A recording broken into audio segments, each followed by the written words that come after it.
Okay, so now we're going to have a panel discussion amongst the speakers of the morning session on techniques of treatment.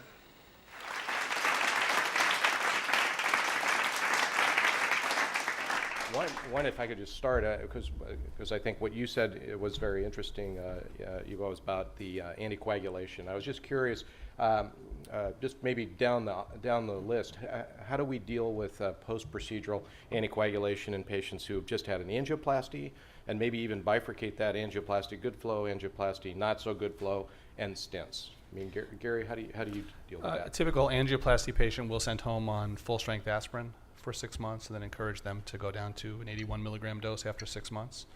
For a patient who has an angioplasty and I would say, somewhere not the best result in the world, we would put them on Lovenox for 10 days and then aspirin after that. And for stent patients, we want them anticoagulated, and we're using Coumadin right now for that. Okay. I use Fundoparanox generally as the first line. I've dropped the dose to 2.5 milligrams daily. I do that for 20 days, and I have them on 81 milligram aspirin for a year. There's no good reason for that. If I have a stent in, they're going to have at least 6 month anticoagulation and antiplatelet therapy. And I'm trying to go to dabigatran, Pradaxa, or one of the other agents, but unfortunately I'm finding a lot of resistance from insurance companies. Oh, do you want to just review? You said, but go ahead. Yeah, I have to mention that the dabigatran Pradaxa is approved now for also prevention of stroke in atrial fibrillation, and also it's approved for the orthopedic procedures for pulmonary embolism prevention. So evidently dabigatran is broadening his indication. I think it's quite good medication because it's comfortable, it doesn't need INR control and so on. And in a low doses that I mentioned, in fact the bleeding risk is extremely low. So in order to be on the safe side, we are using dabigatran in this low dose that I mentioned with aspirin for 3 months in balloon angioplasty and for 6 months in stenting. This is our protocol. And what did you use? Any antiplatelet agents? Do you recommend aspirin at all? Aspirin, yes. Lifetime or? Together. Together. Mm-hmm. At least 1 year. Okay. At least 1 year. How about you, Kevin? I started off with just doing aspirin and had some thromboses in the first few weeks post-procedure. Then I switched to putting patients on Lovenox for 3 weeks. That seemed to have solved that problem. Then I had a patient thrombose a few months out. And I just recently have switched to putting on patients on Pradaxa for 3 months. I haven't put them on aspirin as well. I was a little bit concerned about bleeding complications. I don't know, maybe if Ivo has a comment on that. But so currently I'm doing that. Just started that. I have not so far run into insurance issues, but that may become a problem. Okay. I guess just one other point. I don't know if in this country, I think we're just, for Pradaxa, I think we're just approved for AFib at this point. In Europe, yes. It's in the United States. I think that also, yes, I think so. I'm not sure. Yeah.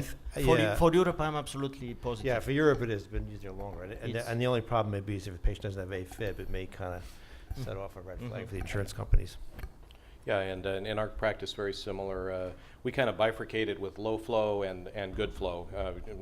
My mentor, Ernie Ring, said flowing blood doesn't clot. So I don't know if that's 100% sure, but for good flow, we're going with antiplatelets, sort of like Gary was saying, and then for low flow, we're going with Pradaxa for 3 months, and then stents Pradaxa for 6 months. So it sounds like there's a little bit of similarities and a little bit of differences. If I might, just one other question, even though it sounds like none of us really use stents very often. I mean, maybe you the most, Ivo, but we're all sort of in the less than 5% range. We're kind of more around 5%. Yeah, yes. around 5%, and Yeah. we're probably even a little less. If I could just give you a clinical scenario and tell me if you would, on a first procedure, stent this patient. So if a patient comes symptomatic with documented multiple sclerosis, you do a venogram on the, let's start with, say, on the dominant side at the skull base, there's an occlusion. Every other vein that you interrogate is normal, and you dilate that segment and you cannot achieve flow. Okay, so now you're faced with a vein that's occluded, that's the only lesion you found, and by dilating you did not improve the flow. Would you primarily stent that patient or recommend that, or would you not? I would stent this patient. There are several reasons. We don't anything to lose. In case of total occlusion or critical stenosis, by functional point of view, sometimes the critical stenosis, if we take a look at the huge collateralization, we realize that this kind of stenosis, they are practically occlusions. So the only way to improve something in such a situation is to implant a stent. So I would implant directly a stent. Gary, Don, I think after I did my first venogram and got a sense of what was going on there, I think at this point in our practice right now, I would probably go over to the other side and see what the other side looked like. If there was great flow down the other side, I might consider leaving it alone. Okay. If the other side was small and really felt to be significantly non-dominant and that the patient could really be helped by opening it up, then I think I would stent the patient. So then flipping that question around, if you had seen that on the non-dominant side, kind of by definition, you would not stent that I would patient. not stent it. Okay. Sal, how would you handle that? I was curious. Well, I think your first thing is I'd have to know whether I can get a wire beyond it. Let's say you can. I mean, you've already angioplastied it. I'm in Yeah. the dural sinus. Yes. And how close to the skull base is this? Well, it's, At the skull base? it's centered at C1 as they At C- are. So you see a little funnel right at the skull base, like Right. the ones I've seen are kind of like that. You're sort of right at the bottom of the sigmoid sinus, kind of pointing down towards C1. I have never done it. I try to avoid it. But if there's, if it's, I would treat everything else and see how the patient, did. I'd probably get an MRV because I'm concerned. I'm really concerned that those lesions, not the bony lesion that Gary was talking about, but a real plug at the skull base. I'm worried about whether that is part of a process in which the patient has already had a dural sinus thrombosis. So I have to really look at that dural sinus. But I think I think it's a reasonable approach is to just not treat it, treat the rest of the pathology, and see how the patient responds, with the expectation that I might have to go back and take care of it and give the patient an opportunity to really think it through. I don't think there's any urgency. Right. So I'm hearing a lot of hesitancy, in general. I mean, that's a fairly unique scenario. That's not going to happen very Don, one more often. thing. I mean, I think the other two things to at least think about are the patient's age and the patient's level of disability. And I think in being honest, those things factor into it. I mean, a 25-year-old with mild disability, I think I'd be more inclined to leave it alone. Okay. A 65-year-old, patient who is severely debilitated, and I think this might be worth a try. I think that really changes the situation. So this is an important question, I think, because even though we don't do it much, it's right in the front of everyone's mind when they come to the office. So you think, people have heard a lot about stents and problems from stents, and so it's good to have some sort of consensus. Don, I think Gary said something really important, as usually, Thanks, Sal. as you usually do. And it's deciding who's the patient who needs this most on a clinical basis. We don't talk about it at all. But is it somebody who's severely debilitated where the ability to move a hand is the only response they get? Is that more important than somebody who has a mild foot drop? And which one is the one we should really pay attention to? Of course, if you're a young guy who's got a foot drop, you're the most important. But if you're somebody in a motorized wheelchair and have gone to the point where they can't move their hand, then they can't drive themselves around, they've lost all independence completely, then maybe that's the patient who's really the one that you go heroic on. And I think that you brought that up, and that's what he was saying, and I think it should be emphasized, that we need, there's value judgments that are going to happen as the resources, with resources and time, and there's not that many people available, et cetera. We really have to look at those decisions, and they're not simple. Okay, so we're circumscribed about placing stents, and then we look at the clinical situation and adjust our stance based on level of disability and age. Are there questions from the audience? Can you just expand a little bit on what you said, Gary? You're talking about stents, but the question I would have is if you have a patient who, let's say one of these who you think there's a really good likelihood that if you angioplasty, you're going to end up having a stent. In those patients, would you do the angioplasty at all, or would you send them a treatment off to the dominant side and look at what I can do without stents and then let them come back down the road, and not even try an angioplasty? I mean, I think in general it depends on how small you're talking about. I mean, I think we've all seen these thread-like, internal jugular veins, but in general that's not the case. And I think in general, I do try an angioplasty. And I mean, I think if there is a lot of collateral flow, I find that an aggressive angioplasty is probably more likely to thrombose. So I probably would be on the more conservative side, but I personally would give it a try to restore a more normalized luminal diameter if I could. I don't think I would run right to stents in a patient like that. Is there another question? Could you use the microphone so we can all, or speak loudly, for questions from the audience? Use it. Use the microphone. But the microphone, There you go. It works. One point has not been taken, discussed, and I would like to know if anybody in the panel has experience, is about the restenosis, about those Kevin was saying, let's say good response, relapse, and question mark after the second, perhaps, or third.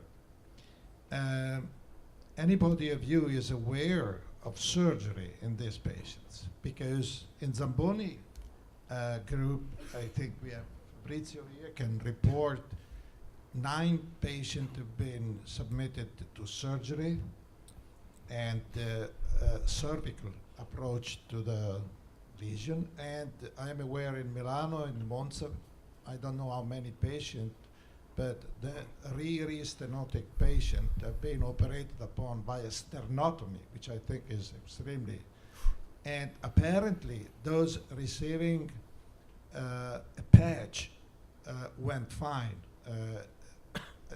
We have, this just report, but I think is extremely important, these things to discuss.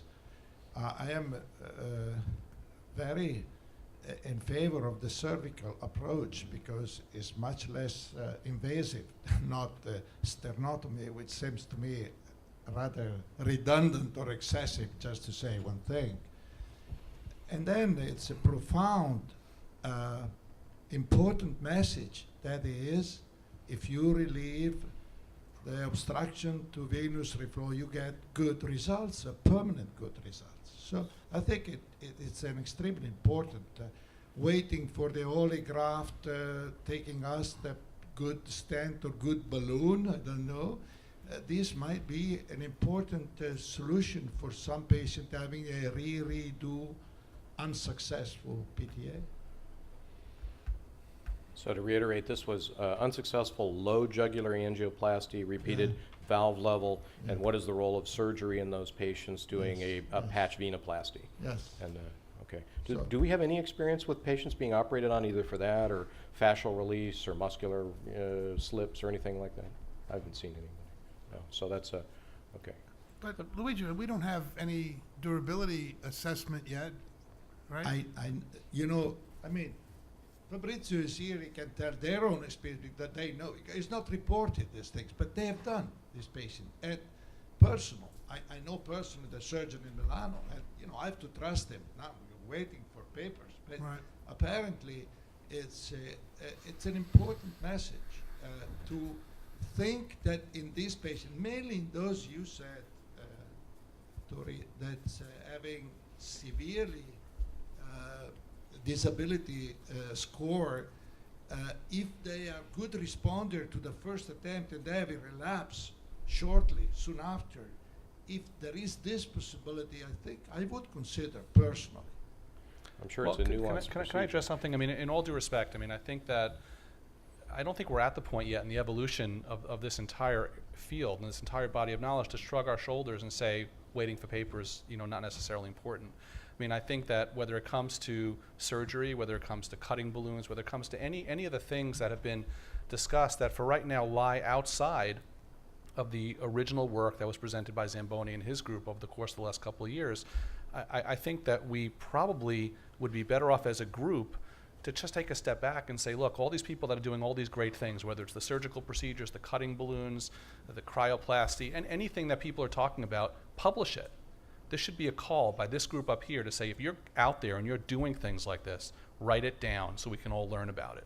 Write it down, publish it, and then we can start to refine that technique and figure out as a group of, by definition, aggressive people who would come to a conference like this, we can look at it and figure out what place it has in the treatment of these patients. I think that everyone has good intentions. We all want to help these people. We all want to apply the knowledge that we have to helping them, but we have to get these things done in a controlled fashion, study them, write it down, and figure out what place it has in the treatment of these patients. Other question? Yes, go ahead. I have a question for the members of the panel. I've done a number of secondary procedures, and it's my I guess my take that secondary procedures, the response is less than the first procedure. So I've done a number of patients that got great response after the first procedure. For some reason, secondary procedures are not as effective as the first. What's your experience on that? Well, just for clarification, when you say response, you're referring to a clinical response or patency? Okay, clinical response is, Yeah, okay. because I think that's the most important thing. Yes, okay. You know, Okay, so we've already presumably pre-selected for someone who's going to recur clinically. I mean, what do we do with that patient? Kevin, what would you say? Well, my experience is less than some of the other members on the panel. I've had some good responses post-angioplasty, post-second angioplasty. I haven't had enough yet that I can say I see a pattern.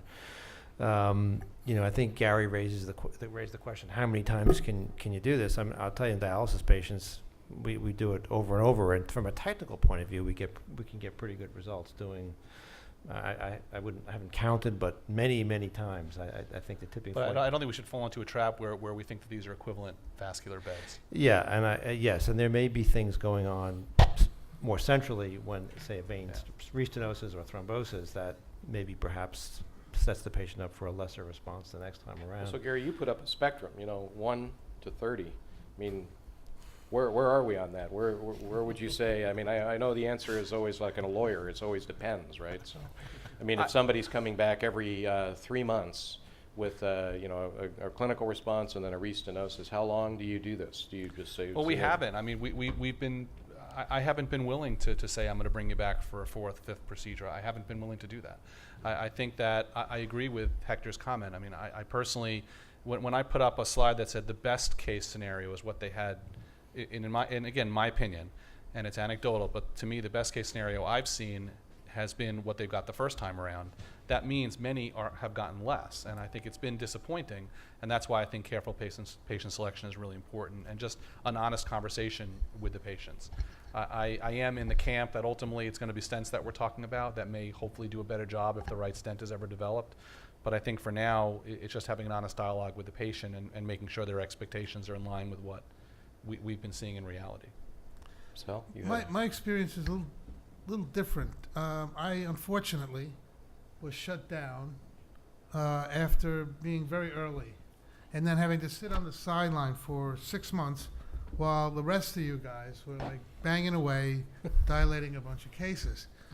And when I finally got going, I ended up getting a lot of secondary procedures right at the beginning. And I think those patients fell into about 3 different types. One type was that on review of their initial venogram, and having learned what I learned from IVUS, that I looked at it and said, this is incompletely dilated to begin with. Incompletely dilated. And I didn't make a judgment about whether I would do it or not based on the response that they had, because I didn't know any better, so I didn't want to withhold that. And looking at the venograms, sometimes they got a good response. Sometimes they got a good response the second time around and got no response the first time around. On the other side of the coin, there were cases that were treated very aggressively and came to me with insoluble situations. Balloon expandable stents incorporated into self-expanding stents, put at the skull base, and 10 minutes after the procedure is done, the patient turned his head, heard a crunch, and now they were left with this compressed balloon expandable stent at the skull base. And there was nothing I was going to do for that. what was interesting was that there were very few thromboses at the beginning, and it was only after last year's symposium that we started to see more thrombosis.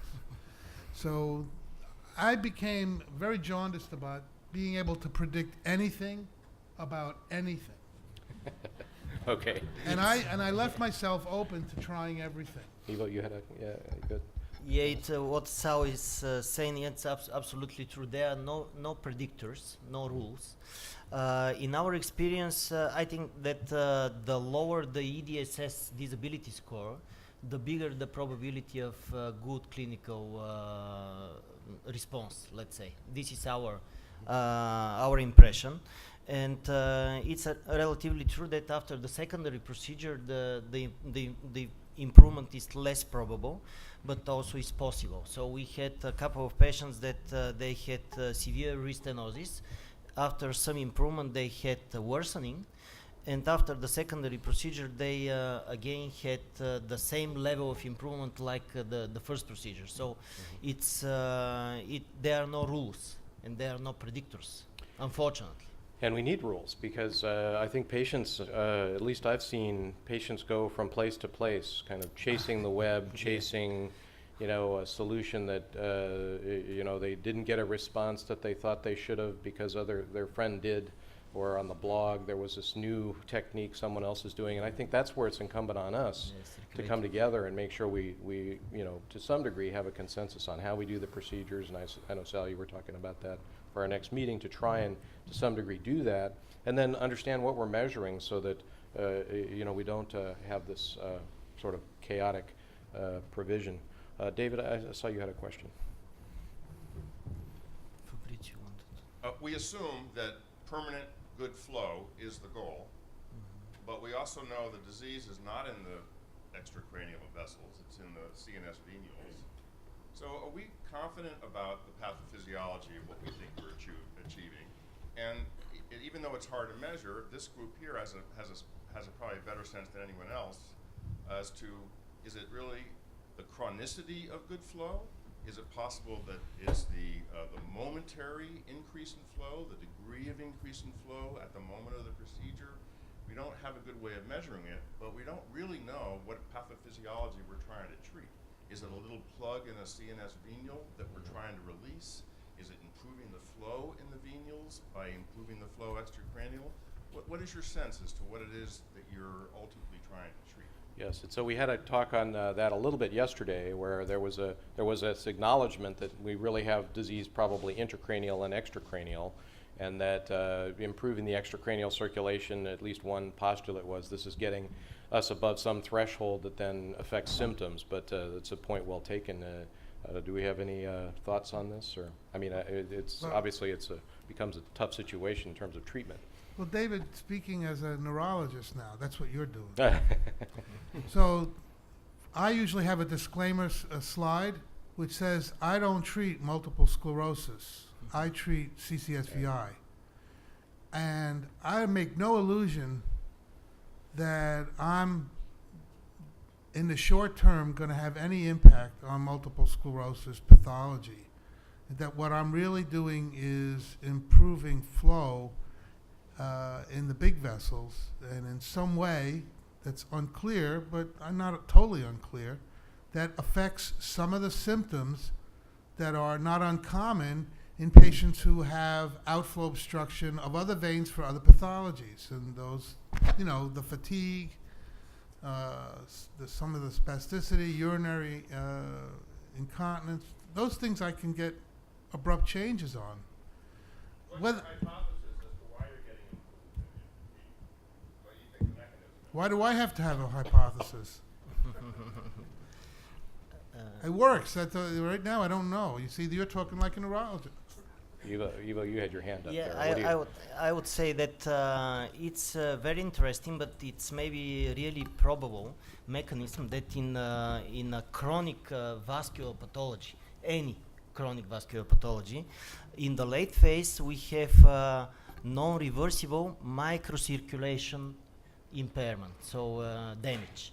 And because of that, in our experience, we had several patients with quite a recent disease and very low EDSA scale, they were really cured, absolutely cured. They are absolutely safe and cured. And in case of big disability and very big lapse of time of the disease, it's not so possible, it's not normal to expect such a huge improvement, maybe because of the non-reversible damage at the microcirculatory and the tissue level. Maybe, I suppose. We can maybe just have one more, and then we're going to loiter around if there are any other questions. Yes, you had a question. As interventional radiologists, we put thousands of catheters through the internal jugular vein. And if there's a possibility of doing brain damage, should we be using this the IJ approach for permacaths, for ports, for TIPS procedures? Is this an important issue? It's a good question. It was a question that was raised, the exact same question was raised at the SIR meeting a couple of months ago, and my answer to it then is the same now, is that, you know, I don't think it's the jugular venous pathology or outflow problem that in and of itself is the issue. If it's anything, and you know, David, I don't think we know what the problem is. You know, that's what everyone's kind of dancing around. We're trying to figure out a nice way to say we're not really sure what the pathophysiology is, but it has to be jugular venous outflow or venous outflow disturbance in association with some underlying brain abnormality. So your average patient who gets a jugular catheter who doesn't have an underlying chronic neurologic disorder probably isn't at risk for, you know, jugular venous flow abnormalities affecting them in any meaningful way. But if you put that in combination with someone who has a disease like MS or some other problem, then maybe you're talking that you can, maybe it's not a great idea to put a dialysis catheter in an MS patient. I don't know that, but we're learning about it. But I think as a standalone procedure in a patient with end-stage renal disease, putting a dialysis catheter in really shouldn't have any reason to be concerned about that from a CCSVI perspective, in my opinion. Yeah, and in that particular case, it seems like the balance of risk versus using the subclavian vein and losing that extremity as an access for dialysis, I mean, that's a real concern that we know very well is a problem. So you're going to have to balance those, that theoretical risk with the real risk that we know very well about. I think it's pretty clear that we're missing some component here, because we put those catheters in patients all the time, and they don't have MS symptoms. I mean, you have patients with SVC syndrome, and they don't have MS symptoms. So clearly, we're missing some other component here to this. There's another factor that I don't think we understand. But I wouldn't worry about putting catheters in. I put huge numbers of them in, and I don't think it's a problem. So I have to give a case report. This is a case report I wrote up in the 80s. So I complete ignorance about any of CCSVI concepts at that time. And this is a case report about my wife. My wife developed pulsating tinnitus after the second pregnancy. And she could not hear from her ear because of very loud pulsating tinnitus. And I discovered the problem because she walked around holding her hand against her neck, and she found that slowing the flow eradicated the problem. And to make a long story short, the diagnosis was made of absence of the bony jugular bulb and dehiscence of the jugular bulb into the middle ear. So what's the logical thing to do? Ligate the jugular vein. She had ligation of a jugular vein, and she developed migraine headaches, urinary urgency, and fatigue, and forgetfulness that took most of the symptoms about a year or more to resolve.